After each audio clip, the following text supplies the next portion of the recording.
Welcome back to Voices of Dental AI. Today we're sitting down with Dr. Divian Patel, a general dentist, mentor, and chief clinical officer at Trust AI, and also one of my favorite humans in the dental industry. Dr. Patel specializes in cosmetic and implant dentistry and has been a strong advocate for using technology to support education, clinical decision making, and patient outcomes.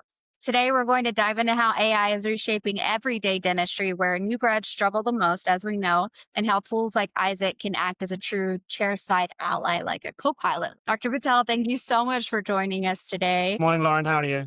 I'm doing wonderful. Excited for this episode 2, and you are one of our co-founders. We interviewed Bernard first, so it's good to get these foundational episodes with the core team and really dive into this. Thank you so much. Yeah, looking forward to it. Awesome. So, as a general dentist and mentor, you've seen firsthand, I'm assuming, where young dentists struggle the most. What blind spots do you think AI can help them overcome in their early career? So, think back to your early career.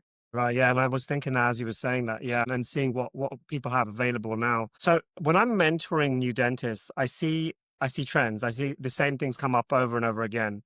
So when they walk out of dental school, they're loaded with loads of information. Right. It's like a hard drive that's downloaded so much gigabytes of dentistry.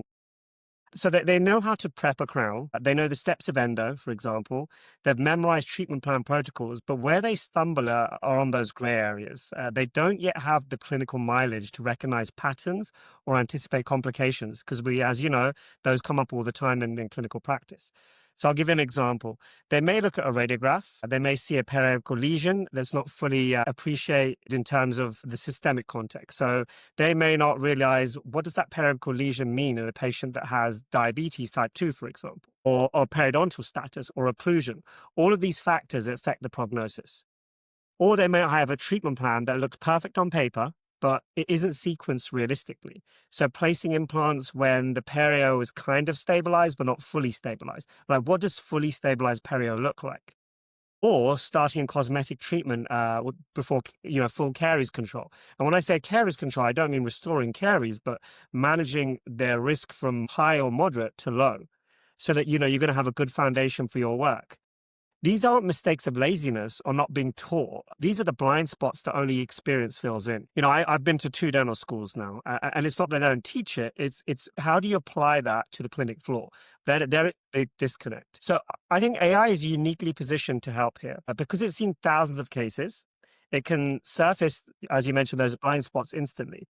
It might say, yes, this implant site looks good, but remember, consider the bone density and the patient habits before looking at maybe the parameters, the length or the diameter of the implant. Or it might highlight a patient with moderate periodontal disease, saying maybe you shouldn't start those veneers. Let's start stabilizing and fortifying those foundations. The beauty is not that it gives an answer, but it teaches along the way. It explains the rationale, referencing guidelines as to why it's giving those answers. And it helps younger or dentists wanting to improve themselves understand why sequencing and diagnostics matter together and how those two marinate together essentially give you the best outcomes for any patient. So what we call that is real-time mentorship. And that's something we haven't had in dentistry. What we've had to do is we'd have to rely on lots of CE classes, further education, waiting for a mentor to get back to us maybe 2 or 3 weeks later, and then having to apply that skill set to the patient. So as a result, dentists can kind of compress almost 10, 20 years of clinical experience in the first 4 or 5 years of their career. Because what they're doing is they're carrying out cases that they have a good foundation upon, which they may not have done before. At least now they have that contextual mentorship behind them. They don't skip that journey. They just know, and then they're just no longer alone in it. And that's what will change the profession in the new generation. Absolutely. I feel like as a clinician myself, I can definitely say there's just some things that I don't want to ask other clinicians, or I don't want to ask my boss, or I don't want to have to kind of think critically in front of a patient where it seems like I don't know what I'm doing. Not because I don't, because it's been 8 years since I've seen something like this in a textbook, right? I think the biggest thing on my side so far with seeing Isaac is that you can't, and I just said this to an audience, I was speaking in Arizona, and I said to them, you can't take every CE on the planet to the second that it's created, or even in the last 6 months, last 10 years, whatever it is, but Isaac can, right? And I don't want clinicians to see it as, oh, we're going to get replaced. Like at the end of the day, it's a tool and you're the final decision maker. Keep that mentality so that you're not working yourself to death or you're not putting yourself in uncomfortable verbal situations with your boss or your colleagues or anything like that. We're now living in a world where we can lean on technology, but we don't need to lean on it so much that it makes us lazy. And so I think something like this, and speaking to what you're speaking to, it just makes perfect sense. But I think that we need to evolve with it versus being so scared of it, right? Which I think that most clinicians are kind of, they're terrified of it, right? It's new, we don't want to be replaced. But moving on from that, so I know you specialize in cosmetic and implant dentistry, which are fields where precision is everything, as we know. How do you think Isaac supports that decision making in these really high stake cases? Right, exactly. So look, those are two areas where a millimeter can make or break your case. A veneer that's half a shade off, an implant that's maybe 2 degrees misaligned. Patients may not know like technical details, but they know something that doesn't look or feel right. And when you're restoring not just teeth, you're trying to restore an identity and a confidence, and that precision is non-negotiable, especially when it comes to the anterior aspects of dentistry. Traditionally, we've relied upon two things, whether it's our training, you mentioned CE classes, or our eye, right? And sometimes a lot of us are involved in our lab. So we have a couple of parameters looking at a case. That works, but it's typically human-based. Humans get tired, they get biased, and sometimes they miss subtle details. What AI brings is a second set of eyes that are non-biased. It can analyze, for example, a CBCT, a digital scan, a perio chart, or aesthetic preferences, all simultaneously. What it will do is it'll highlight considerations you may not have had at the time and think while you're thinking about it in a busy day. You may have to go home, write clinical notes, and you're thinking, was there a certain nuance to that case that I really should have given more attention to? Now that'll be able to be flagged up so you can give it the right attention. So, for example, when I'm placing or planning implants, Isaac can now cross-reference things like bone density, anatomical landmarks, smile symmetry, long-term load distribution, surfacing risks for me before I even I set the surgical guide into motion or even when I plan to drill. In terms of cosmetic dentistry, can suggest things like emergence profiles and harmonizing it with contralateral teeth. That level of precision and support doesn't replace, it ensures that, what you're creating is structurally sound. So coming back to your question, the real impact, it reduces that quiet anxiety that all of us feel when we do these high stake cases. What we see is that we see a lab docket or a communication path or a prep or a model or a bite registration, but that doesn't account for what's going on mentally to the doctor or the clinician. We've all had that moment where we've asked ourselves, have I overlooked something? AI gives us that reassurance that we've checked those blind spots. It's not replacing someone, it's prompting you and it's allowing you to be the driver to say, okay, do I really need to pay attention to the gingival zenith here? Do I need to pay attention to the color degradation or the characterization? And then you make that decision. So when you're reassured, you're free to be creative. And many of us, when we go to dental school, we say we wanted to be dentists rather than doctors because we like to be good with our hands and we feel like, right? And I'm pretty sure it's probably 50% of the people answer like that. But it's true, right? We are artists at the end of the day. And if we're constantly thinking of all the other parameters, whether it's the admin side of dentistry or whether it's the next patient, the real artistry cases, they don't get that tension that sometimes they need. I would say patients sense that confidence sometimes while you're talking about those things. I certainly have felt that in my junior years. And when you have that reassurance, the outcomes are safer, more predictable, and you just get better dentistry. And that reinforces you wanting to do more cases. I've had many colleagues say, they did this big full mouth rehab or, they did this cosmetic case and it didn't pan out the way they wanted to. It doesn't mean that it was wrong. They're just on that journey. Maybe if they could change one or two of those parameters, the whole outcome would have changed. And so these are the things that burn clinicians to say, okay, maybe I don't want to do that again. So it's that confidence, I think. 100%. One thing I was talking about, when I spoke a couple weeks ago in Arizona, it was all dentists in the audience, which was great because I'm a dental hygienist, right? So it's coming from a different mindset and it's coming from a more, I get a lot of time with the patient mindset, right? And I explained to them that I had a case and it was a woman that had been seeing this dentist repeatedly for a while. I came in as a travel hygienist as a temp and I saw on her previous x-rays that there was subgingival calculus, but we were doing and luckily they had AI integrated right? And so I was able to use it, but this is what I explained to the doctors. I was like, AI has no skin in the game. It doesn't have a bad morning. It doesn't have bills that it needs to pay. Doesn't have childhood trauma making decisions for it, right? It's non-biased. It has no skin in the game whether the patient accepts treatment or not. And that's what I chose to explain to the patient. And as soon as I said that to the patient and said, whatever this is telling me that you need, I'm going to take into consideration and then build from that. But at a minimum, this is standard of care. Okay. I can't manipulate this information. I can't make it say something. This is completely deciding on its own based on the x rays that I'm showing it and what it can see. And immediately the patient's guard went down, right? Immediately the patient was like, oh, this actually makes perfect sense. So if I need at least this and you're telling me I need this as well, it's okay, right? But I think what's gonna be great with Isaac specifically is I would honestly tell some of the doctors, if you have a very skeptical patient, pull Isaac up and let it converse with the patient with you not in the room, Great, yeah, right? great use case, yeah. Let it ask the controversial questions and let Isaac reassure them based on its actual knowledge that it isn't hallucinating from the internet that could be false, right? Because we have very strict guardrails up for it. Let it do that. And I think that when you see it from that mindset, you start seeing it as an actual co-pilot, right? It's like, this is here to help you. From your perspective as chief clinical officer, what does clinical confidence mean exactly? And how does AI empower dentists to achieve it? Yeah, that's a great question. And so clinical confidence is a phrase that's thrown around a lot. You know, you see it in the articles when you go to C classes. Like, what does it mean? You know, to me, it's very specific. It's not arrogance. It's not walking into a room saying, you know, I've got all the answers. It's walking in with calm assurance that the plan you're presenting is defensible, evidence based, and tailored to that patient. That's what clinical confidence means to me. What erodes confidence in dentistry isn't really the lack of skill; it's doubt. You know, we've all second guessed ourselves. Did I miss something over here? Should I sequence something differently?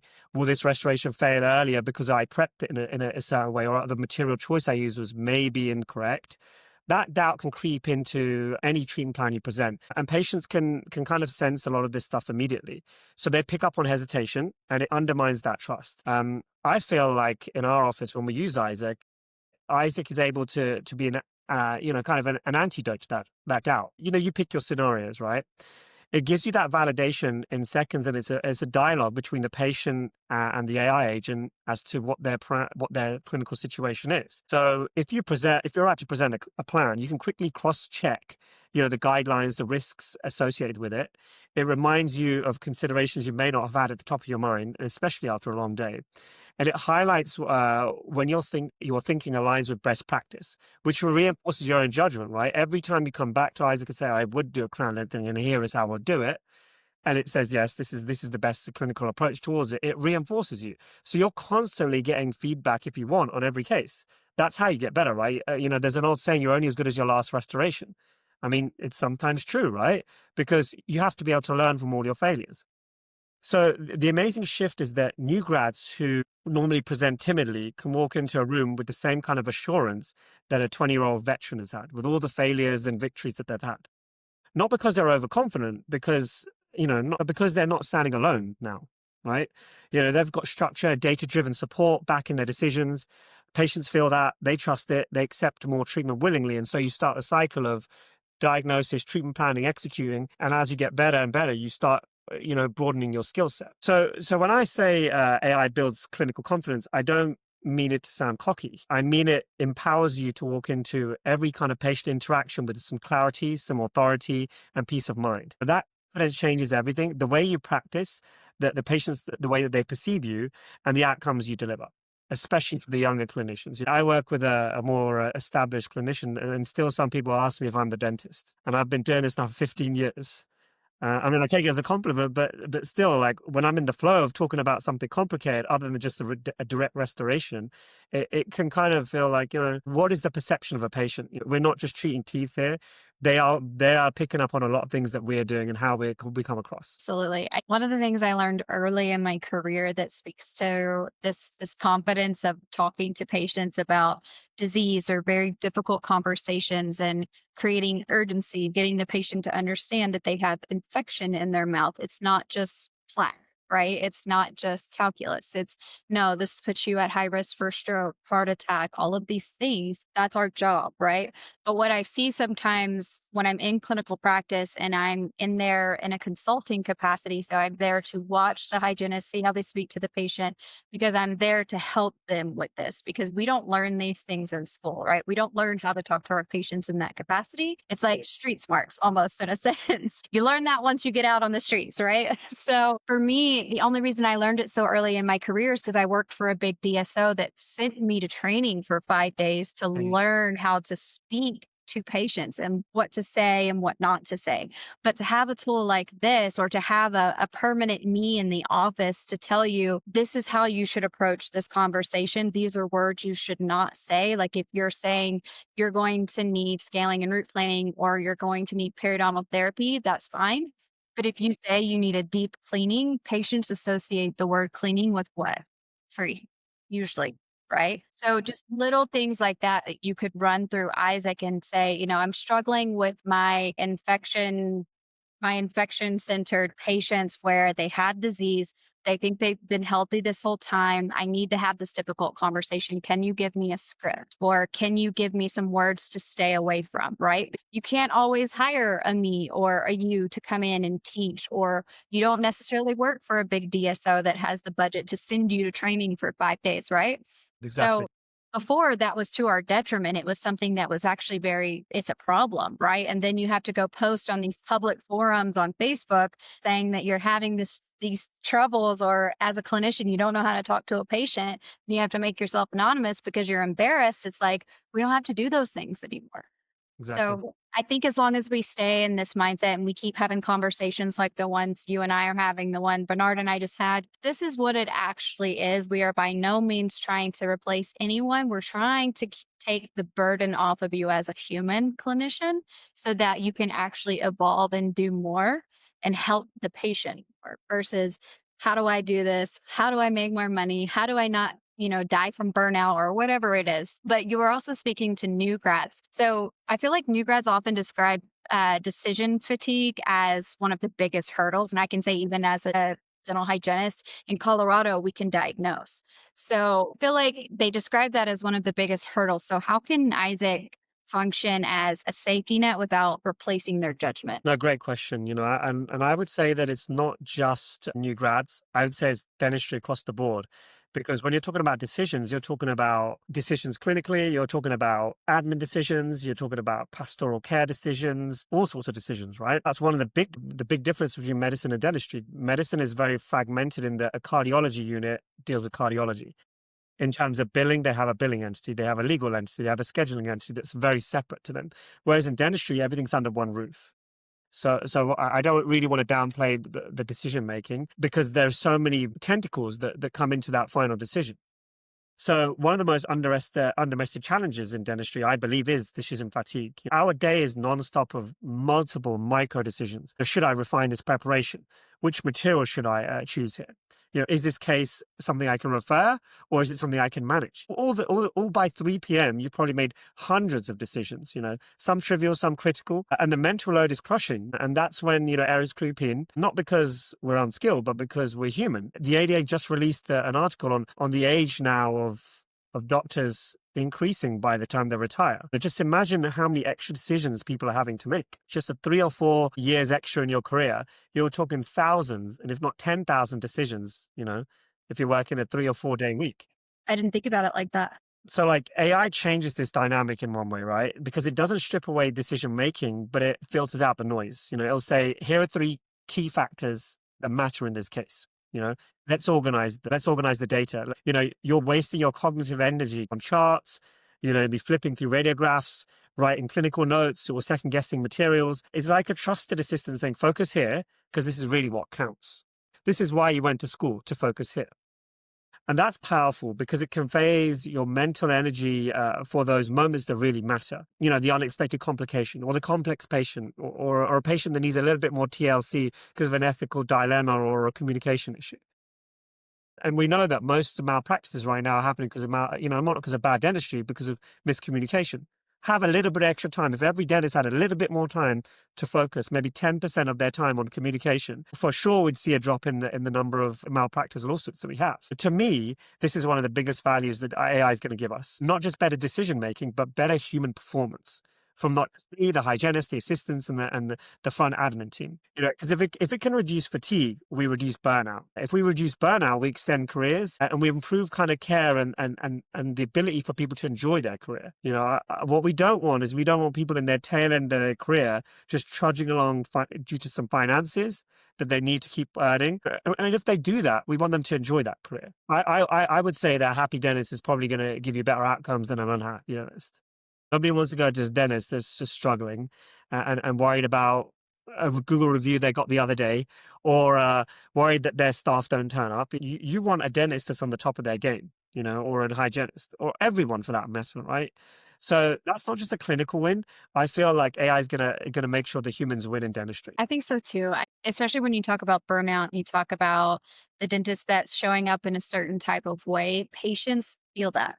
And patients determine whether they want you to treat on their body based on that, right? Because it's a trust factor. Humans, it's an energy exchange. I think that's one big thing about artificial intelligence versus a human being as a clinician, and that fact that it's not replaceable, at least not in our lifetime, in my opinion, is because of that energy exchange, right? If I know a patient is very nervous and I'm sitting in front of them about to tell them that they have disease in their mouth, I will literally lower my chair so that I don't feel superior to the patient. So I'm not an authoritative figure to the patient, right? So little things like that, I want clinicians to hold on to in terms of the can I be replaced, or how is this actually helping me? It's helping you in ways that you can't see yet because you're not used to it, right? You don't know what you don't know, but it is here, and it is here to help us. But at the end of the day, stay in that decision maker mentality of this is a tool that's meant to help me, help my team, and of course will help my patients, right? Exactly. So looking ahead, how do you see Isaac changing the way dental teams collaborate in real time as a team? Great question. Yeah. Because Isaac has been built as the central nervous system of the practice, he'll be able to help you with clinical treatment planning, inventory control, scheduling, full orchestration of insurance, staff requirements, for example. Say you have a hygienist that needs to take a day off and you need to book a hygienist, it'll be able to easily work those things out for you. So dentistry has always been a team sport. Yeah, ironically, most teams work in silos. I hear a lot of the times, hygienists probe, dentists diagnose, assistants prepare, front desk rests with insurance. And often they're not fully connected. You may have small teams within practices, but that fragmentation is leading to lots of inefficiency, errors, and adding to what we spoke about just above in terms of burnout. What excites me about the, Trust AI is its potential to create real-time synchronization. So imagine a hygienist, a voice recording a chart and instantly generating a risk profile that pops up on the dentist's profile, or an assistant that's scanning a prep and the AI immediately suggests emergence profiles or identify undercuts. So lab communication is more seamless. Meanwhile, front desk is seeing treatment options alongside real-time insurance eligibility, so they can align financial discussions with clinical priorities. So there's less disconnect amongst everybody in the team. This is where AI isn't about replacing human. It's about weaving that team together. So what it'll do is it'll take someone that's maybe new to the office. Let's give them a grade of 3 out of 10. Maybe they can pick up the phone. Maybe they're very pleasant with patients, but there's still a whole lot they need to learn. Just the basics like tooth numbering, CDT codes, how long to make an appointment. How long is a recall? Which doctor should we schedule this crown prep with? Is this doctor's diagnosed this? And so what AI will help us do is they'll take that 3 out of 10 person and push them to 5, 6, 7, 8, 9, 10 out of 10. It'll give them an immediate bump. And again, that helps their kind of progression in the dental space. There's so many front desk and assistants that come to us, they don't like it or it's too difficult. And because we don't have that time to sit down and help them, they get washed away in the system. So coming back to what I was saying, that the hygienist feels more empowered because their work directly feeds diagnosis. Assistants feel more valued because they have guidance chair-side, whether it's scanning or, for example, charting. And the dentists, of course, are going to feel far less burdened because they're no longer the single bottleneck. Patients' experience will feel a lot more seamless. When we have a well-oiled, fully orchestrated symphony, in your dental office, it's going to feel completely different to the fragmented process that we have right now. And I see that, yes, you can have efficient systems, but they're always held on one or two people. You need something that's sustainable and reproducible. Sure, DSOs have got very good at it, but 70% of the country still independent practices. We saw maybe about 3 or 4 years ago that DSO is going to sweep the nation. Sure, they're growing, right? But they're nowhere near the speed that they thought they were going to grow at. And a lot of that has come down to the fact that they're growing through acquisition. They buy these practices, they try to implement certain things, whether it's a RMC system or whether it's a communication system or a sales tactic amongst their associates. But it's just not that easy to take a practice that's had a culture for years and years, because those are the offices they're looking to buy, right? The established practices. They have credit control protocols, they have treatment planning protocols, they have ways in which they communicate with patients. And to change all of that overnight, like a lot of them are trying to do, it's just not that easy. So their growth is typically through acquisition rather than saying, let's get this practice, let's try to optimize it. Because the reality is that it's not that easy to change things very quickly. What Trust AI is trying to do is build towards a future where we don't just have smarter dentists, but smarter teams. And when the team functions as one intelligent unit alongside Isaac, our patients will ultimately win. They get clarity, speed, and trust. And that's how dentistry will feel radically different in the next decade compared to where it was. And honestly, I feel like just firsthand seeing how Isaac's changed my approach. I've been a dentist I graduated when I was 23. I'm 39 now. So I've been a dentist for a long time, 2 degrees, multiple C classes. I can tell you that you mentioned in the beginning about not being able to go to every C. Even if you do go to every C, there's so much conflicting information. Yes, 100%. You need someone to help you with a tiebreaker that's going to give you a safe, reproducible, guardrailed, evidence-based approach to your treatment. That's what you need ultimately, right? Rather than following cults, rather than following a mentor that just gives you one outlook and says all the others are, just aren't as great. Well, they haven't tried everything. But there are research articles out and give you something safe. And because Isaac is able to use those most up-to-date articles and real-time internet searches, you're going to be able to get the latest and greatest in the palms of your hands very, very quickly. That makes it very exciting for dentists that are newly graduated and dentists that want to learn more. And I think that's where we're really going to see a big shift. I'm so thankful that we got to do this episode because I feel like it's very clear that AI isn't about replacing the clinician. It's about amplifying their experience, right? And reducing decision fatigue, like we talked about, building confidence and the moments that matter most and the team, right? And having that solid foundation of this is a baseline of what we're going to follow. And then as a team, we're going to build from there and make the final decision. For our listeners, this is exactly what Voices of Dental AI is about, exploring how technology and dentistry come together to shape the future of patient care. Stay tuned for our next episode. And until then, thank you for listening and thank you for being on the show, Dr. Patel. Thanks for having me.